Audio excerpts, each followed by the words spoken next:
tell everyone was my philosophy, because I could not get over the amount of people that were like, you would see their body like lean in. What do you mean?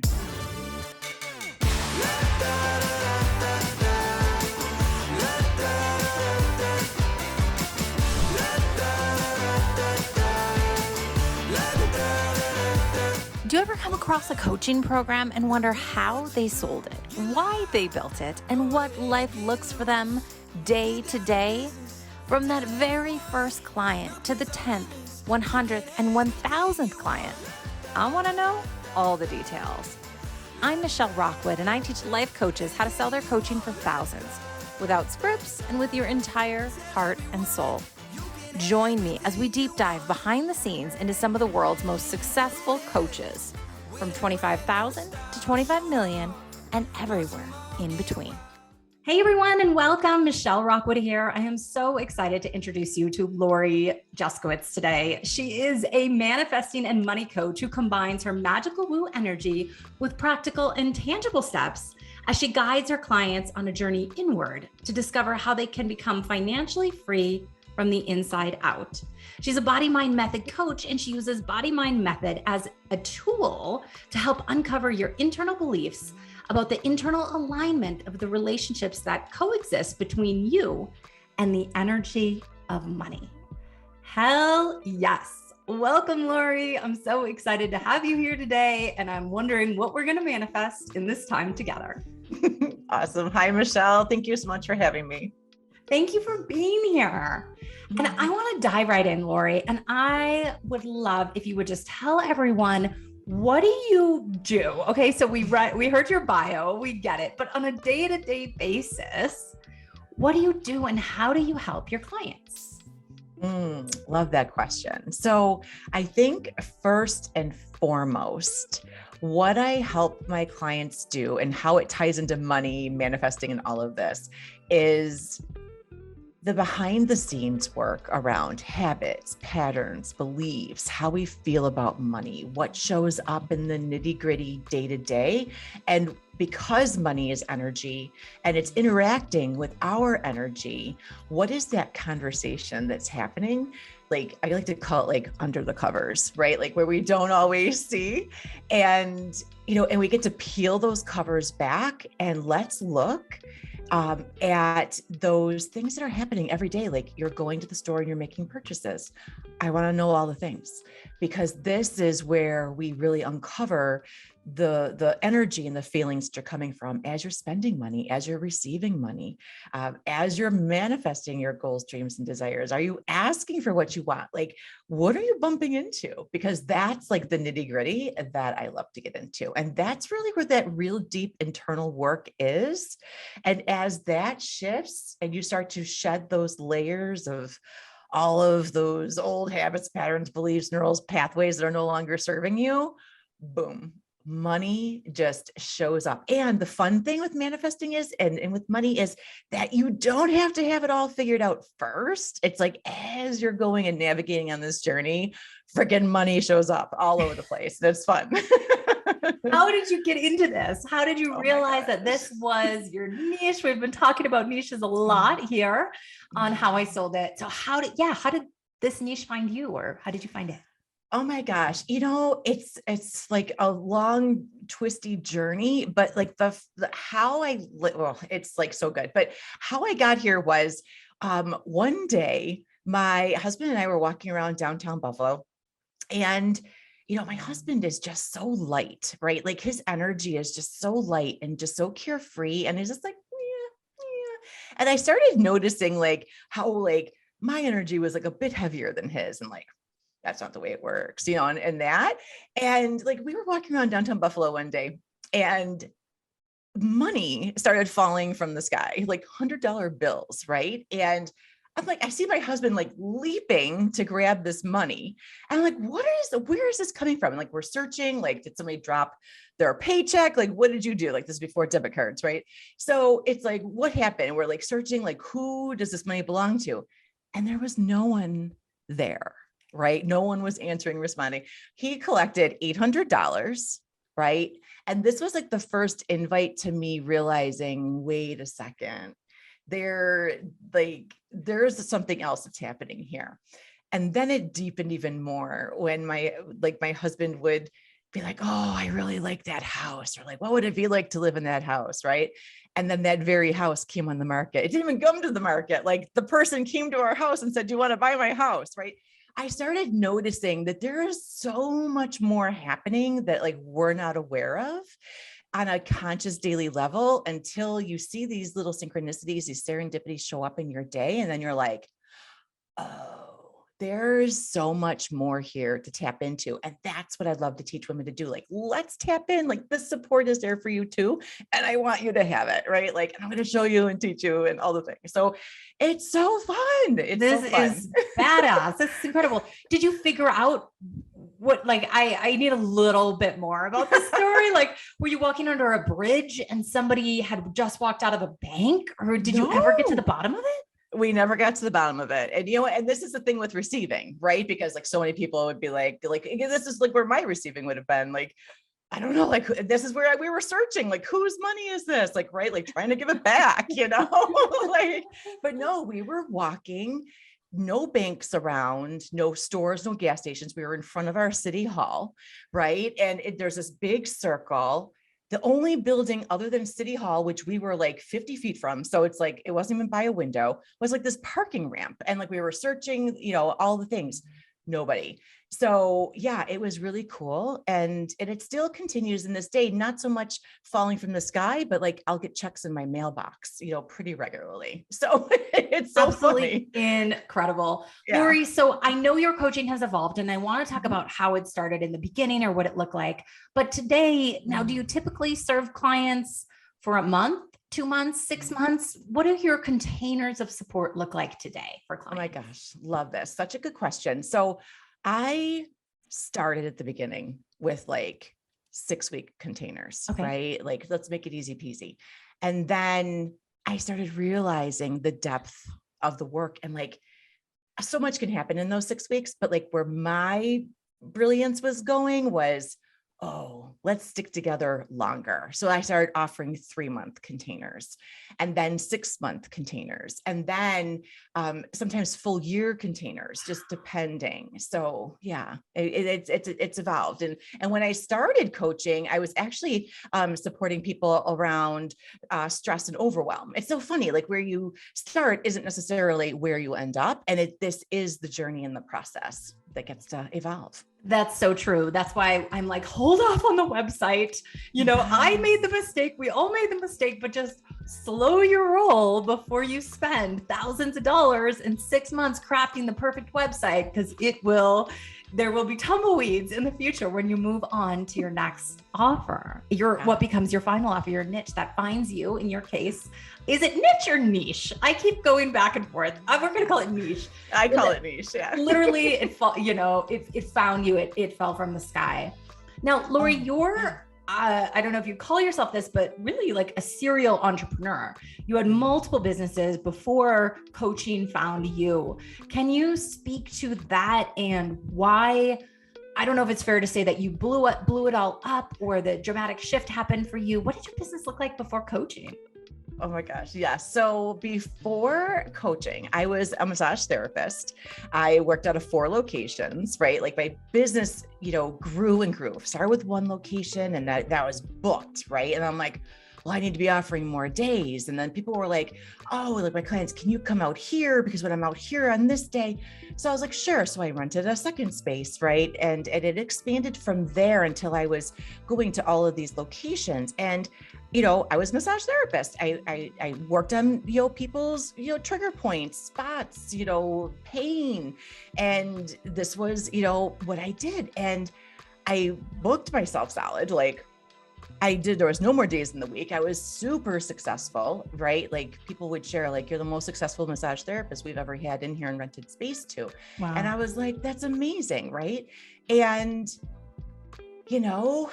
one day it started to feel heavy, and it started to feel like I was running around like on this hamster wheel that was locked into Groundhog Day, and it was like the same thing over and over again, and it started to not feel fulfilling anymore. And you're right, like I am like a little bit of a serial entrepreneur, right? And even my family will be like, what are you doing now? Like, you just finished school, and then like, I'll go and I'm like, oh, and at first with massage, I would do it with modalities. I'd be like, oh, I could add, because I got bored with like a Swedish trigger point. Like I'd start to learn new, elements.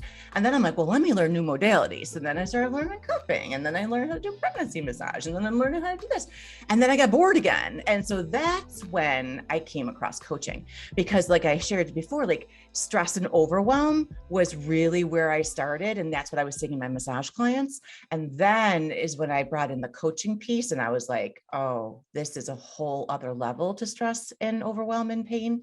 And that's how I shifted into coaching to get to those, like, how I help women peel off the layers now. It was like, let's peel off that pain, stress, and overwhelm, and like, let's get to the root cause. And that's what my coaching business did. So I shut down all my locations, transitioned into coaching, gradually. It was a gradual shift. It wasn't like, poof, like blew it up, although I wanted to. And that's tempting, I find, for entrepreneurs to be like, this is no longer working, let me blow it up. And it's like, yes, but for me, it was, let's hang here. Because for one thing that I teach about money, if you are worried about money, stressing about money, wondering where money is going to come from, or wondering the next client's going to come from, that is going to repel money. So what I did was I stayed in my massage while I built the other side of my business, which was coaching, and then was able to step into the next layer of my coaching.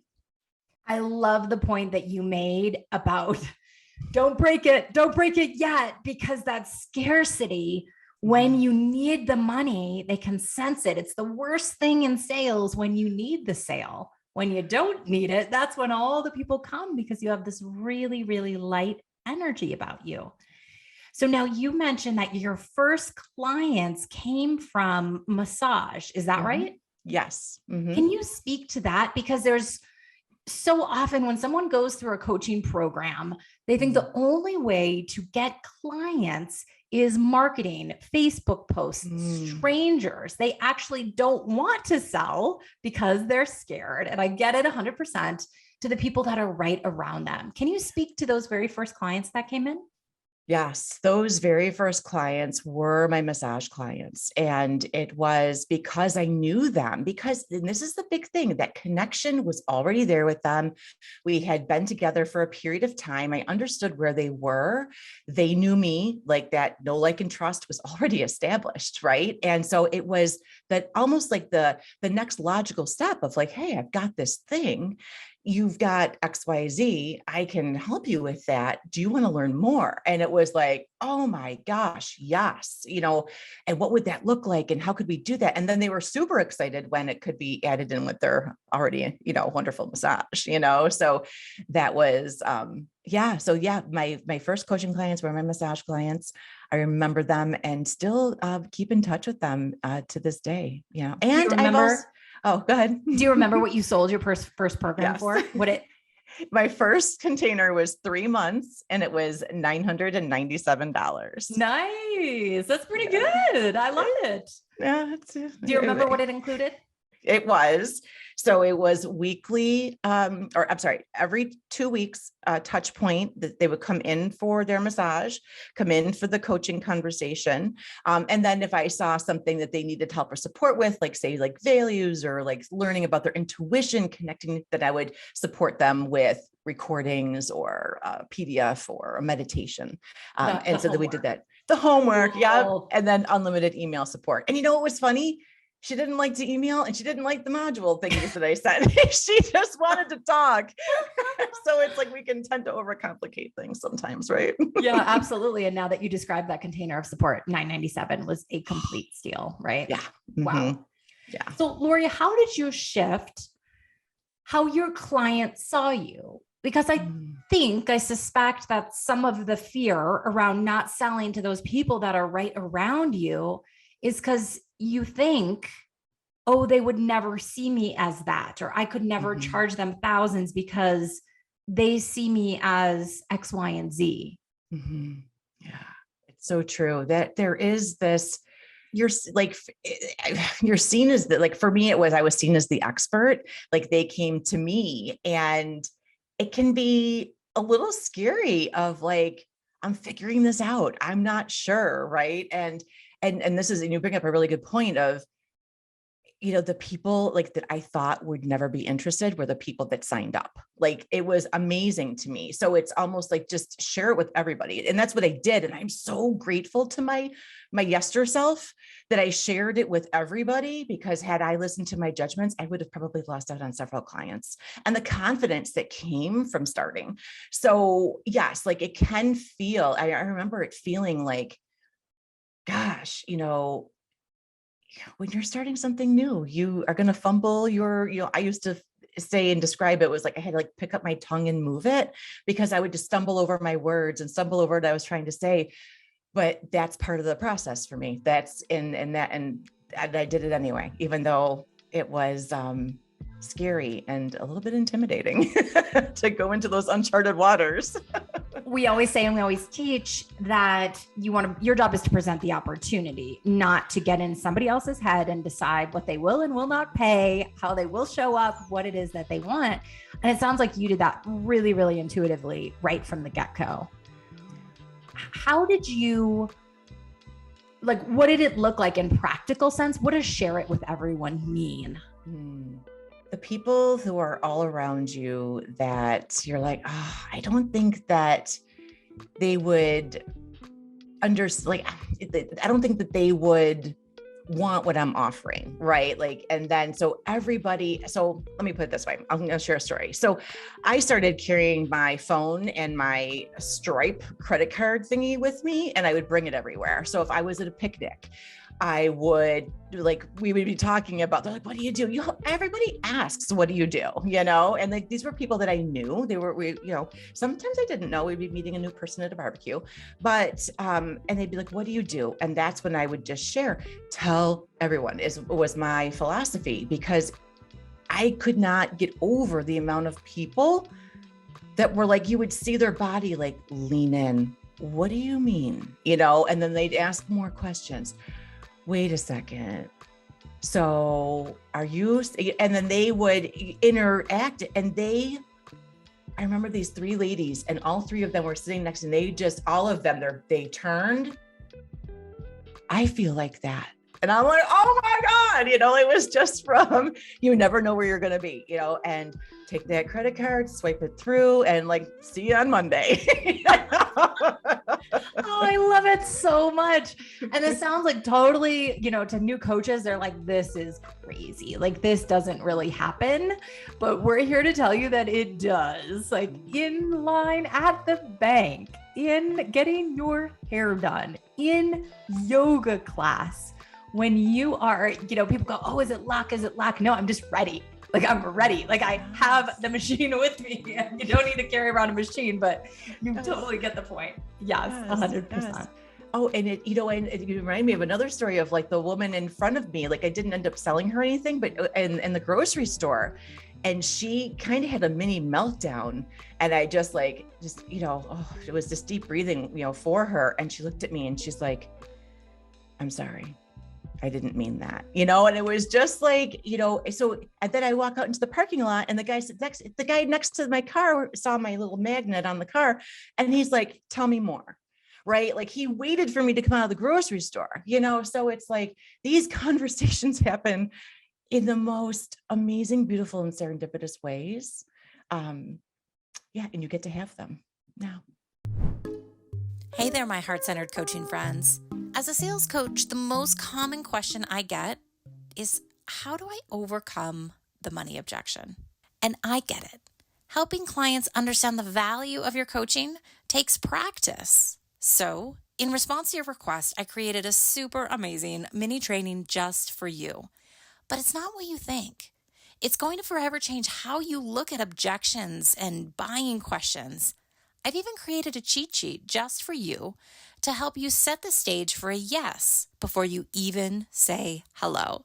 Head on over to michellerockwood.com/sales and grab it today. Laurie, I've noticed in the past couple months, maybe 6 months, you have exploded on the internet. You are doing videos there. There's this new energy about you. What has shifted?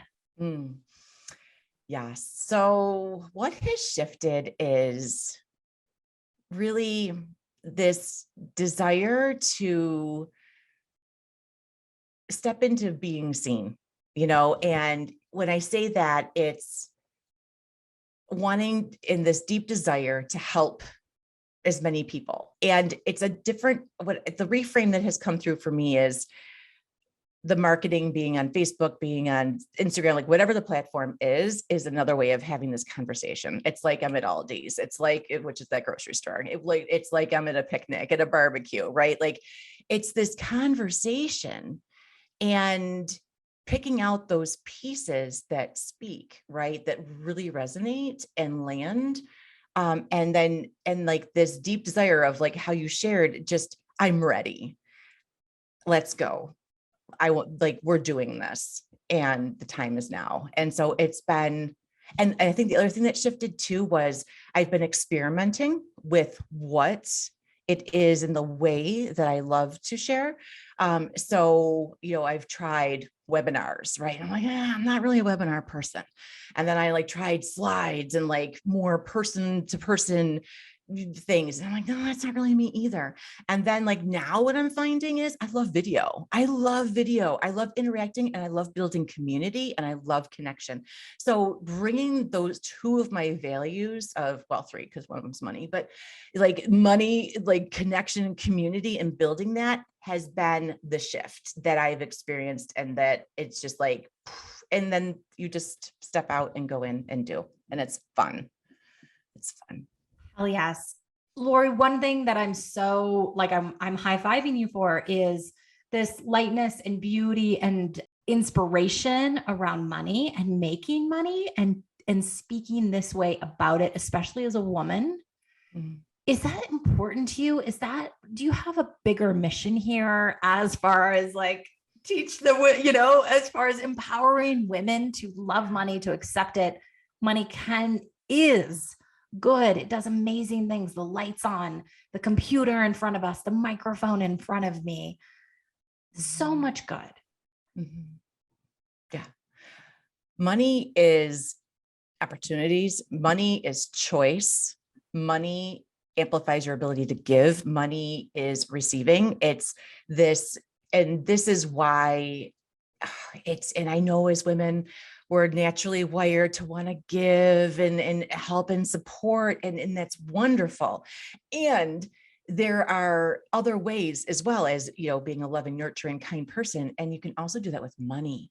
And imagine if this is the dream that I have, is that no woman ever has to make a choice based upon whether or not she can afford something.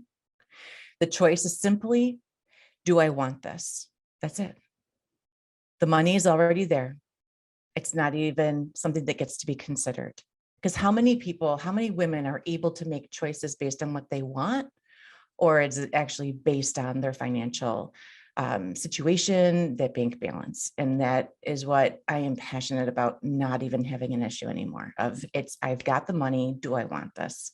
The other day you were coaching me around deserving, this idea of, do I deserve? And my old way of thinking that you were helping me with was, when I receive, others miss out on. And you so beautifully said, no, you deserve this. And I thought about it later and I thought, everyone, just as you said there, deserves this. We all deserve. And no one is more deserving of another. And I think that's where some of the guilt comes for me, is but others are doing without. And it's that reminder of me not buying the house or me not going on the trip. Does it bring anybody else, inspire them up to action? When I move out of this house, somebody else moves in. Right. And yes. Yeah. And that's the energy, and that's the opportunity that gets to come along with that. And it's a demonstration of what's possible, right? Like so many times, like we can think like, this is where I am. And you're designed to build and grow and outstretch the box, the window, the wall of where you are. You are designed naturally to grow and expand and to receive and have more.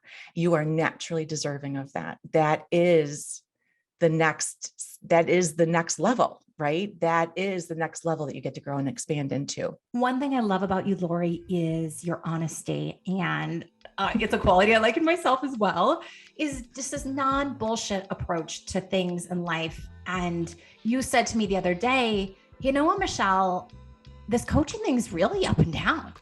So it's feast or famine sometimes. Sometimes the clients come in with ease. I'm booked solid, but other times I'm not. Can you speak to the truth that so often I think people come on and go, oh, I'm doing fantastic. I'm doing amazing. It's all good. Like there are ups and downs. Absolutely. This is, my experience has been very much that feast, famine, and trying to regulate it, right? Like, okay, where are these threads of how can, in figuring it out? And I'm going to be 100% honest. It is not always easy to figure out. And what I found is that it's tied to our growth, in my opinion. Like it's tied to our growth. It's tied to my ability to shed those layers and be able to receive more and step into that. So yes, it has definitely been feast or famine for me. And I'll even say, like, as right now as a coach, and I work inside, the Body Mind Coaching Program with Laura Wick, the creator Laura Wick, and that has been so wonderful to, again, like how I didn't just leave massage, right? And just, it started to build my other business, that having and being and working with Laura and coaching and supporting our amazing members, right?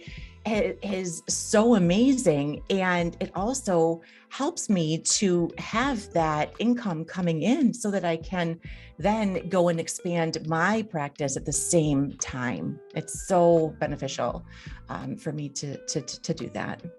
I used to be really judgmental of this, Laurie. I thought, oh, it has to be an all in. You got to believe in your dreams. You got to believe in your goals. You got to go for it. And I still do to a point, but also then when you have scarcity, you repel people. Yes. But when you have that stability, which is so possible, especially right now with people working from home, you can have that stable income. And then you can coach and build and build and build. And maybe you can drop that stability, but that's okay. Like a security blanket is okay to have. Yes. And that doesn't mean you're playing small or not serving the world or not going all out. There's something really nice, like owning a business. It can be really lonely. And having a community that you're connected to can really serve another part of your heart and another part of your purpose as well.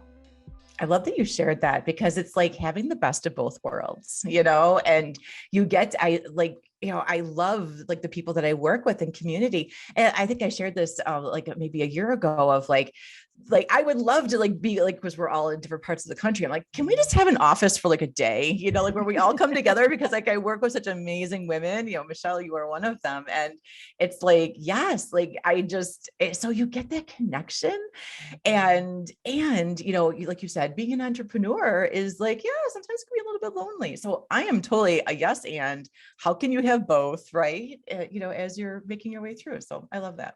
Laurie, one way in which you attract clients, I know, is workshops. Can you speak to this offering, how you put them out there and how you transition people from a workshop into a larger group coaching program or individual coaching? Sure. Absolutely. So yes, from very early on, when I was still a massage therapist, I knew workshops was going to be my jam. I love people, right? So I started hosting vision board workshops as well as money manifesting workshops. Right. So, and I would do this in my massage office, and we would just have these little gatherings and people would come together. And then they were like, oh my gosh, like we didn't know you did this. And how I would then transition them from the workshop into the coaching program was like, so for instance, say it was like a vision board, like, oh my gosh, like this beautiful vision board, would come out of this person. And I was like, okay, do you want to work together to like make this happen? Like, would that feel supportive? Like, are you like, 'cause I know me, like vision boards are great. And then for like 3 weeks, 4 weeks, like I'm on fire, but then like February and March roll around and then like, I might step on it in the bottom of my closet as it hits the floor. Like, how would it feel to have like support and accountability to see your vision board all the way through for, the whole year or 6 months, whatever they wanted. And that's how that was very cool. That was a very fun way. So I got paid to do the workshop, and then I ended up enrolling, clients into, a group or one-on-one coaching. So that's truly fun. And I still do it to this day. Like I'll hold like challenges, and like I love, like right now I'm doing a 21-day gratitude challenge inside my Facebook group, and it's so fun, right? And we've got somebody already like from doing the challenge went and asked their boss for a raise, and this is like so cool and so fun. And so when they, your people that you're helping and supporting in this way, and then they start making these shifts and changes, and then they're like, well, do you want to take this further? Like, what would this look like if this was like, you just asked for a raise? Like, can you imagine like what we could do in like 6 months or a year, working together, and it's just so cool. I just love like activating the energy that's within people, and they just hear something and it just shifts for them. And then they go and do that thing. It sounds like you're always playing, Laurie. You have a Facebook group now. Yeah. And is that Facebook groups, people are always like, oh, they're dead. Facebook groups are dead. Is this still a way that you love to connect and bring people into your coaching programs? It is. I love, so for me, but and this is the thing, it aligns with my values of connection and community. So for me, it's a fun place to go play in, right? Like, hey, what's going on? How can I support you today? What's showing up for you? Right. And it's, and I know like the things that helped me along the way of like stepping into worthiness, right? So like we talk about that, and what are your wins today? And I just love hearing. So I love Facebook groups from the aspect of building that community, supporting people in that way, bringing amazing women together, and you get to know people on a very deep level because it's in this intimate group. Yeah, I love it. I really do. It's been fun. Do you have any specific advice for bridging the gap between engaging and that connection? For example, Rachel Weaver was on the podcast the other day, and she said, every week I remind people twice a week of what I do, and I invite them to a call to action. Do you have anything like that you systematically put into place to help people take the next step? Yes. So for instance, right now, that's like that challenge, that 21-day gratitude challenge, or like last month, I try and do them monthly. Sometimes they come up like every 5 weeks. Like I did, just challenges are my jam. I really love those. Like yeah, I do too. Yeah, they're just so interactive and it's like amazing. And yeah, so those are like the challenges, like they're just, what was the question? How do you move people from engaging into a sales conversation and bring them onto the phone for those calls? For me, it has been interacting through video, whether it's a challenge where I'm on video, or if it's through, I think the last one was through more like a webinar. It wasn't a webinar, wasn't that format, but it was just more like a training, I would say.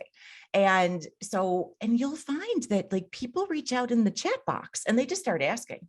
And then it's like, oh, hold on. And so that's a really great way to be like, okay, what is this person asking?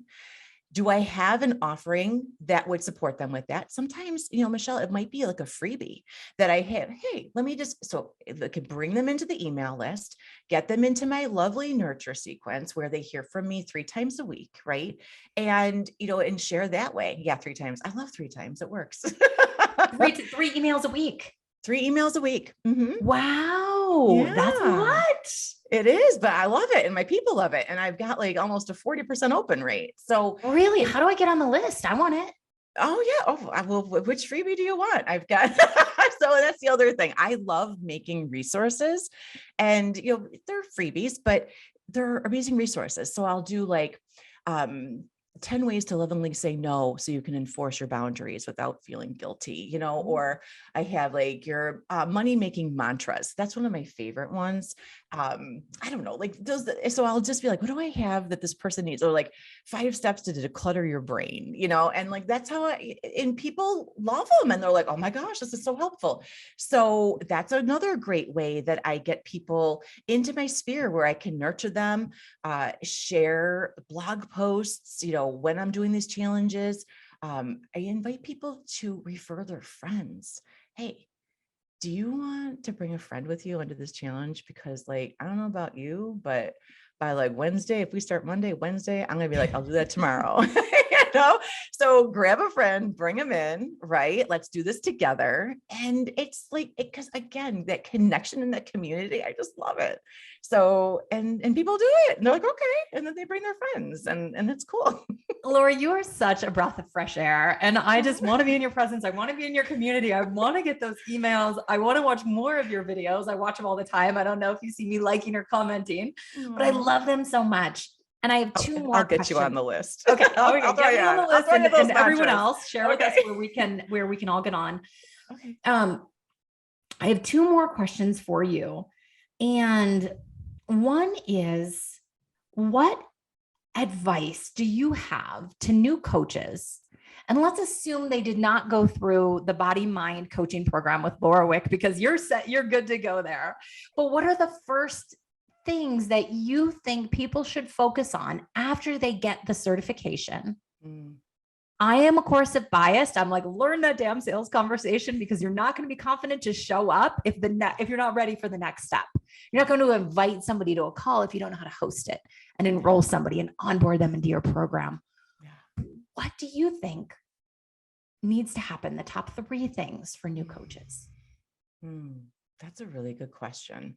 So I would say, number 1, know what do you do and who do you help, right? And allow this to change, because it isn't about, I have to have like the perfect elevator speech. I have to be ready. It's just like for me, I helped people with their pain and stress and like uncover what was lying underneath that was really driving them crazy. And like, when did they notice that in their day? And like, when I talked to my boss. Oh, yes. Okay. That's how to know like what you do and who you help would be number 1. Number 2, be willing to look like you don't know what you're talking about. You must be willing to feel like you want to pick up your tongue and move it to the side because you're tripping and stumbling and over it, right? And you're like, la, la, la, la. Like that is going to happen. That is number 2. You have to release that I have to have it perfect before I start. It's more like, I think it's more like trial and error, and just put it out there, just that. And then number 3, talk to everybody. Talk to everybody like you want to connect and get to know them, right? And then, yes, and you're very right, Michelle, there is that piece of the sales, but I believe that when you're just first starting, talking to those people that you know that are all around you, letting people know what you do, sharing what you do and who you help, energetically, just coming from that place of alignment, people are gonna be like, they're gonna lean in just like they did at that barbecue. I feel like that. It's going to be this natural thing. And if I can have like a 3A, it's like, let's not think about like the 5, 10 or 15 clients. One client, right? Because that's going to just release like that pressure. That's going to release that I need, because you have, right? So you just see how the energy just shifts just like that. You go from I need to I have. And that invites even more people. When I got my first 3 coaching clients at the same time, I was like, hot damn, right? But that takes time. That took like over a year to have that happen. And then, and then probably another year before it happened again, so it's like, again, that feast or famine a little bit, and I'm still in that. Such golden nuggets here. I can't wait to re-listen to this actually and take some notes. I'm going to put all the notes in the show notes for everybody to listen to, as well as a link to get that money manifesting, money making mantras that you have. I can't wait to actually use that before enrollment calls. I think that will be a really great thing to do to get myself embodied before an enrollment call, which is a part of our process. My last question for you, my dear, and thank you so much. This has been amazing, absolutely amazing, was if you could go back in time and you could change anything about stepping into your coaching journey, or I wish I would have, or I wish I knew then what I know now, what would that be? Oh, that is such a good question. I wish I had believed in myself more. I wish I had trusted and believed in myself more, because I know I would have gotten out of my own way a whole lot faster had I done those two things. Because I would have, that perfectionist piece, like I am a recovering perfectionist, and the perfection was a symptom of me not trusting and believing in myself. Hot damn, Laurie, this has been absolutely incredible. Thank you so much for showing up today, for being the amazing coach you are. Share with everybody where we can get your freebies, how we can get on your email list, and connect with you on Instagram. DM me on Instagram at Laurie Juszkiewicz, and go to my link in my bio, and you will see the full list of all the things that are there that you can grab access to. Hop on my list and we get to connect. Thank you so much. You're welcome. Bye. Hey coaches, thanks for listening. I hope you enjoyed that episode. If you like the show, I have 2 asks for you. 1, share the podcast with a coaching pal that could use support around sales. And secondly, leave a review in whatever app you're listening on. And if you'd like to learn more about selling your coaching unscripted, head to unscriptedsales.com or find me at Instagram at Michelle M. Rockwood. See you soon. Happy sales.